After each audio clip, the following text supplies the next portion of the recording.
कल जो हम लोगों ने पढ़ा है फ्यूचर इंडेफिनिट तक पढ़ लिया।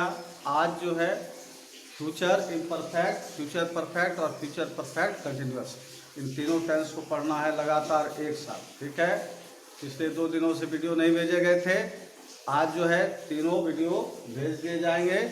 और कल वॉइस की शुरुआत होगी, इसलिए सभी को ध्यान से वो देख लेना है, वॉइस को समझ लेना। ठीक है, तो आज हमारा ये टेंस जो है वो फिनिश हो जाएगा। कल फिर हम लोग वॉइस की शुरुआत करेंगे। सभी को ये वीडियो भेजे जाएंगे, सभी को वीडियो को देख लेना, वॉइस को समझना है। अगर दिक्कत हो तो फिर पूछना भी है। ठीक है, तो चलो आज शुरू करते हैं। Let us start. सबसे पहले फ्यूचर टेंस में फ्यूचर इंडेफिनिट हमारा हो गया। आज हम पढ़ेंगे फ्यूचर इम्परफेक्ट टेंस। तो रूल क्या क्या क्या परिभाषा क्या कहती है?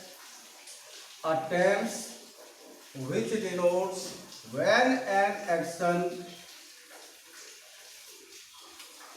will be, क्या कहता है कि a tense which denotes when an action will be doing by the subject continuously is called future imperfect tense। मतलब क्या हुआ कि वह काल जो दर्शाता है कि कर्ता के द्वारा कोई भी काम लगातार किया जा रहा होगा, ऐसे काल को हम फ्यूचर इम्परफेक्ट टेंस कहते हैं। फिर से मैं आई एम रिपीटिंग अगेन, ध्यान से सुनना है इंग्लिश डेफिनेशन। तो क्या कहता है? A tense which denotes when an action, वह काल जो दर्शाता है कि कोई भी कार्य will be doing by the subject, जो कर्ता के द्वारा किया जा रहा होगा, कंटिन्यूअसली लगातार, is called future imperfect tense. तो ऐसे टेंस को, ऐसे काल को हम फ्यूचर इम्परफेक्ट टेंस कहते हैं। अब इसको सरल भाषा में समझना है कि वह काल जो दर्शाता है कि कर्ता के द्वारा कोई भी कार्य लगातार किया जा रहा होगा, ऐसे काल को हम फ्यूचर इम्परफेक्ट टेंस कहते हैं। ये हो गई इंग्लिश की परिभाषा। अब इसे हिंदी में समझो, कैसे हम पहचानेंगे फ्यूचर इम्परफेक्ट टेंस को हिंदी में। वो देखो क्या है, जिस क्रिया के अंत में रहा होगा, रही होगी, रहे होगे, etc लगा रहे, उसे फ्यूचर इम्परफेक्ट टेंस कहते हैं। यानी फ्यूचर इम्परफेक्ट टेंस का हिंदी में पहचान है कि जिस क्रिया के अंत में रहा होगा, रही होगी, रहे होगे इत्यादि लगा रहे, उसे हम फ्यूचर इम्परफेक्ट टेंस कहते हैं। इस प्रकार से हम फ्यूचर इम्परफेक्ट टेंस को हिंदी में आसानी से सरल तरीके से पहचान सकते हैं। बस हिंदी में पहचान ध्यान में रखना है और इंग्लिश में पहचान ध्यान में रखना है, क्योंकि बार बार मैं तुम लोगों को कहते आ रहा हूँ कि वॉइस नरेशन तभी बन पाएगा सही तरीके से जब तक कि टेंस को पहचानने का तरीका हमें नहीं आएगा। मतलब जब तक टेंस को सही तरीके से नहीं पहचान पाओगे तो ये मुश्किल है वॉइस को बनाना और नरेशन को बनाना। तो हिंदी में पहचान हम लोगों ने सीख लिया। अब जो है कहता है कि इस वाक्य में फर्स्ट पर्सन आई और वी के साथ helping verb shall be, second person you तथा third person singular number he, she, it, Madan, Rekha, boy, girl, man, woman, etc और third person plural number they, boys, girls, man, woman, etc के साथ helping verb will be और क्रिया का चौथा रूप यानी V4 का प्रयोग किया जाता है। इसका मतलब क्या हुआ कि फ्यूचर इंडेफिनिट टेंस में आई और फर्स्ट पर्सन आई और वी के साथ हेल्पिंग वर्ब शैल बी का प्रयोग किया जाता है, और बाद बाकी इधर जो हमारे सेकेंड पर्सन हैं, थर्ड पर्सन सिंगुलर नंबर और थर्ड पर्सन प्लूरल नंबर, इन सब के साथ हेल्पिंग वर्ब विल बी और क्रिया का चौथा रूप का प्रयोग किया जाता है।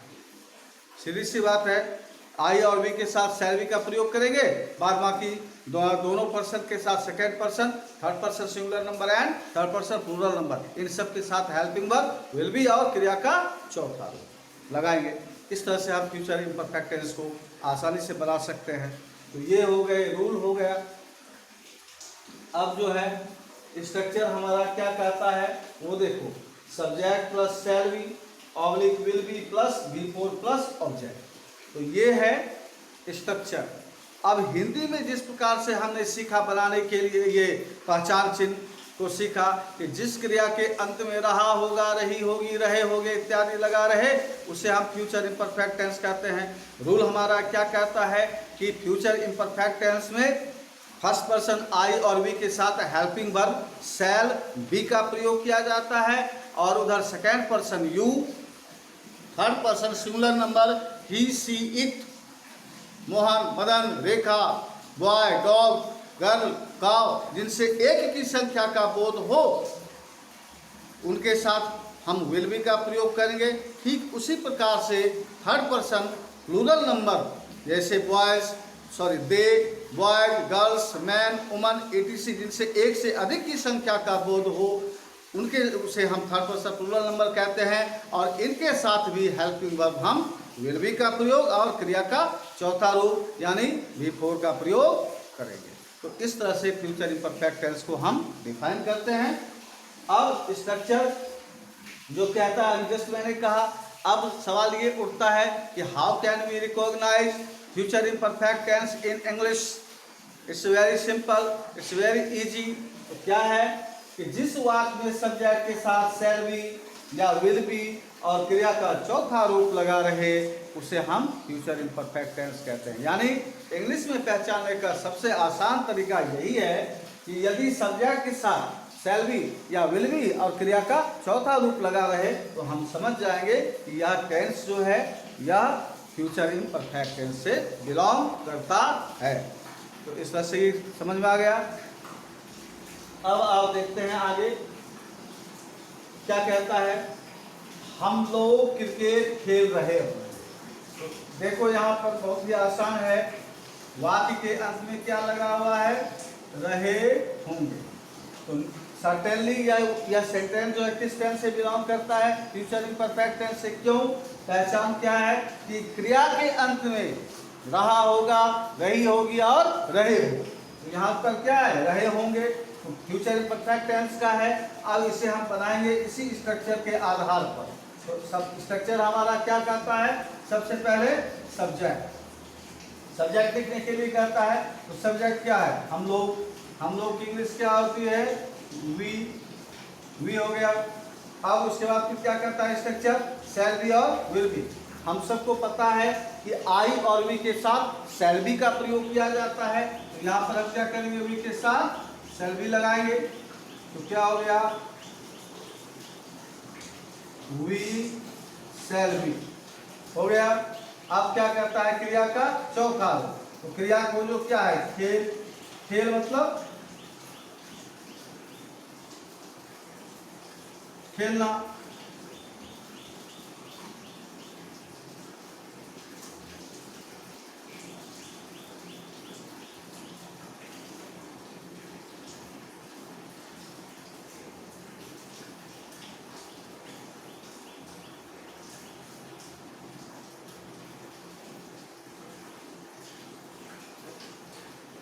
अब देखो क्या है, हम लोग क्रिकेट खेल रहे होंगे।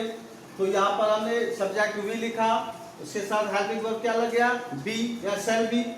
वी शैल बी हो गया। अब क्या करता है स्ट्रक्चर, बी4। तो क्रिया बी4 यानी क्रिया खोजना है। तो क्रिया क्या है, खेल मतलब खेलना। खेलना की इंग्लिश क्या होती है, प्ले में आई लगा देंगे तो बी4 बन जाएगा। तो इस तरह से क्या हो गया, we shall be playing, we shall be playing. हम क्या हो गया, हम लोग खेल रहे होंगे। क्या खेल रहे होंगे, क्रिकेट। तो यहाँ पर लिखेंगे क्रिकेट, बन गया, we shall be playing cricket. हम लोग क्रिकेट खेल रहे होंगे। इस तरह से ये हो गया। दूसरा ये क्या है, राजू अपना काम कर रहा होगा। तो सबसे पहले स्ट्रक्चर हमारा क्या कहता है, सब्जेक्ट। तो सब्जेक्ट क्या है, राजू लिखेंगे यहाँ, राजू लिख लिया।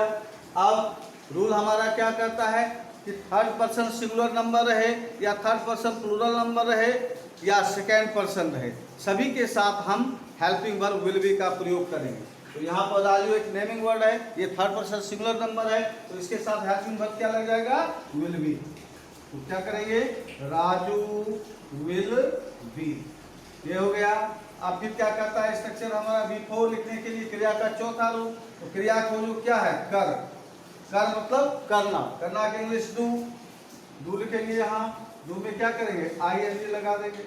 तो क्या हो गया, Raju will be doing, Raju कर रहा होगा, क्या कर रहा होगा, अपना काम। तो हम सबको पता है कि जिस प्रकार से ही के लिए अपना हिज होता है, ठीक उसी तरह से क्या कहते हैं मैस्कुलिन जेंडर में यानी पुल्लिंग में किसी भी अगर व्यक्ति का नाम हो तो उसके साथ हम उसका अपना क्या यूज करेंगे, हिज। तो राजू है तो राजू के लिए अपना क्या हो जाएगा, हिज का प्रयोग करेंगे। जिस तरह से ही के लिए अपना हिज, तो राजू रहे, मदन रहे, मोहन रहे, इन सब के लिए अपना क्या हो जाएगा, हिज। तो क्या हो गया, राजू विल बी डूइंग क्या, हिज। राजू कर रहा होगा अपना, क्या कर रहा होगा, तो अपना काम। तो Raju will be doing his work, बन गया। तो क्या हो गया, Raju will be doing his work, मतलब राजू अपना काम कर रहा होगा। इस तरह से ये बन गया। नेक्स्ट देखिए, लड़के शोरगुल कर रहे होंगे। तो स्ट्रक्चर हमारा सब्जेक्ट का आता है, सब्जेक्ट क्या है, लड़के। लड़के मतलब एक से अधिक लड़के का बोध हो रहा है, तो लड़के की इंग्लिश क्या हो जाएगी, बॉयज। बॉयज हो गया। अब ये क्या है, बॉयज क्या है, थर्ड पर्सन प्लूरल नंबर। अभी जस्ट मैंने कहा हमारा रूल भी यही कह रहा है कि चाहे सिंगुलर नंबर रहे या प्लूरल नंबर रहे, उन सब के साथ हेल्पिंग वर्ब विल बी का प्रयोग होता है। तो जैसे Raju third person singular number है तो इसके साथ हेल्पिंग वर्ब विल बी हुआ, ठीक उसी प्रकार से boy third person plural number है तो इसके साथ भी हेल्पिंग वर्ब क्या लग जाएगा, विल बी। तो क्या हो गया, बॉयज विल बी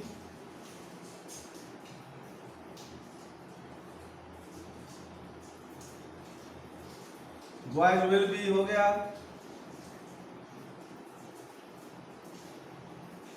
अब फिर हमारा स्ट्रक्चर क्या कहता है, अभी दो क्रिया का चौथा रूप, क्रिया खोजिए क्या है, शोरगुल कर।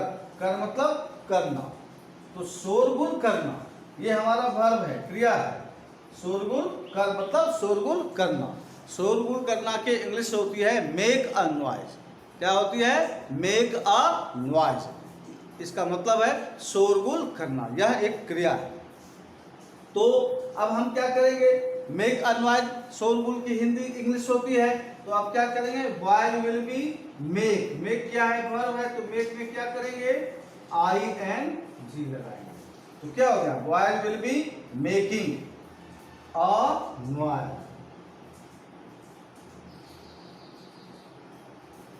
तो क्या हो गया, boy will be making a noise, लड़के शोरगुल कर रहे होंगे, है ना, सिंपल सा है। लड़के शोरगुल कर रहे हैं तो इसकी इंग्लिश क्या हो गई, boy will be making a noise, बन गया ये, लड़के शोरगुल कर रहे हैं। लास्ट आइए क्या है, शिक्षक हम लोगों को पढ़ा रहे होंगे, यही है। तो अब यहाँ पर टीचर शिक्षक एक है यानी थर्ड पर्सन सिंगुलर नंबर है, तो क्या करेंगे, हम लगाएंगे द टीचर।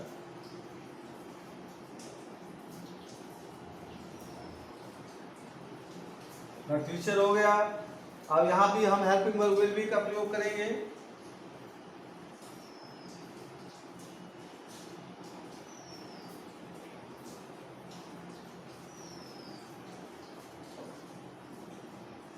क्या हो गया, द टीचर विल बी। अब क्या कहता है स्ट्रक्चर, क्रिया का चौथा रूप, क्रिया खोजिए क्या है, पढ़ा। पढ़ा मतलब पढ़ाना, पढ़ाना की इंग्लिश क्या होती है, टीच। टीच में क्या करेंगे, V4 बनाने के लिए ING लगा देंगे। तो क्या हो गया, the teacher will be teaching.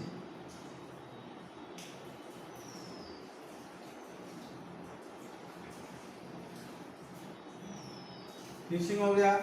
शिक्षक पढ़ा रहे होंगे, किसको पढ़ा रहे होंगे, हम लोगों को, तो अस लगा देंगे।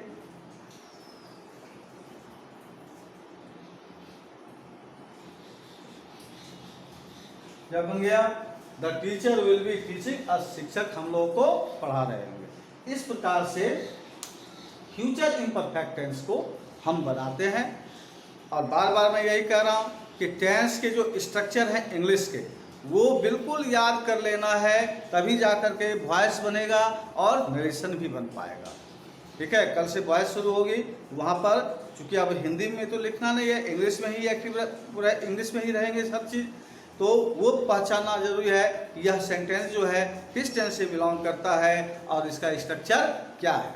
इसलिए टेंस के जितने भी रूल्स को हमने अभी तक पढ़ा और आज फिनिश में करूँगा इसे, तो सभी स्ट्रक्चर्स को माइंड में रखना है और वॉइस में उसका यूज़ करना है। तो इस तरह से फ्यूचर इम्परफेक्ट टेंस आज तुम्हारा फिनिश हो गया अभी। अब फिर इसके बाद थोड़ी देर के बाद हम लोग पढ़ेंगे फ्यूचर परफेक्ट टेंस, फिर थोड़ी देर के बाद आज फिर पढ़ेंगे हम फ्यूचर परफेक्ट कंटिन्यूअस टेंस। इस प्रकार से तीनों टेंस को आज ही फिनिश कर देना है। क्यों? क्योंकि अब कल वॉइस शुरू करना है, समय नहीं है, धीरे धीरे सबको कवर करते हुए चलना है। Okay, that's all.